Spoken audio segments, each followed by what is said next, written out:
2 நாளா சளி இருக்கு டாக்டர், கொஞ்சம் உடம்பு வலி இருக்கு, லேசா மூக்குல தண்ணி ஒழுகுது, அமாக்ஸிசிலின் மாத்திரை போட்டேன், சரியாகல அப்படின்னு சொல்லிட்டு வருவாங்க. இதில என்ன பெருசா ப்ராப்ளம் அப்படின்னா, அமாக்ஸிசிலின்றது ஒரு ஆன்டிபயோட்டிக். ஆன்டிபயோட்டிக் அப்படின்றது என்னன்னா, ஒரு பாக்டீரியா, கிருமிய அழிக்கக்கூடிய ஒரு மெடிசின்.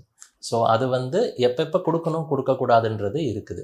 ஸோ ஆன்டிபயோட்டிக் வந்து ஒரு தேவையில்லாத சிச்சுவேஷன்ல குடுத்தா என்னென்ன ஆகலாம் அப்படின்னா, இப்ப வந்து ஒரு பாக்டீரியாவே இல்லாத இடத்துல ஒரு மெடிசின் குடுத்தா, அது வேலை செய்யாது ஃபர்ஸ்ட் பாயிண்ட். 2வது விஷயம், ஒரு தேவையில்லாம ஒரு மெடிசின் உள்ள போறனால, அதோட சைட் எஃபெக்ட்ஸ் மட்டும் வாங்கி கட்டிக்கிறோம். ஸோ சைட் எஃபெக்ட்ஸ் என்னென்ன வரலாம் அப்படின்னா, வெறும் மாத்திரை, அதாவது எந்த ஒரு மாத்திரை எடுத்தாலும் வயிறு வலி, ஒமட்டல், வாந்தி இந்த மாரி சைட் எஃபெக்ட்ஸ் வரலாம். ஒரு சில ஆன்டிபயோட்டிக்ஸுக்கு பொறுத்தவரைக்கும் கிட்னி ப்ராப்ளம், லிவர் இன்ஜுரி இந்த மாரி காம்ப்ளிகேட்டட் ப்ராப்ளம்ஸ் கூட வரலாம். இது இல்லாம ஒரு இன்ஃபெக்ஷனே இல்லாத ஒரு இடத்துல ஒரு தேவையில்லாம ஒரு மெடிசின் எதுக்கு குடுக்கணும்? ஸோ எப்ப அந்த ஆன்டிபயோட்டிக் குடுக்கணும்? அத வந்து டாக்டர் டிசைட் பண்ணட்டும். ஸோ ஏதாச்சும் இந்த மாரி அறிகுறிகள் இருந்துச்சுன்னா, ஒரு டாக்டர போய் கன்சல்ட் பண்ணி பார்த்துறது நல்லது.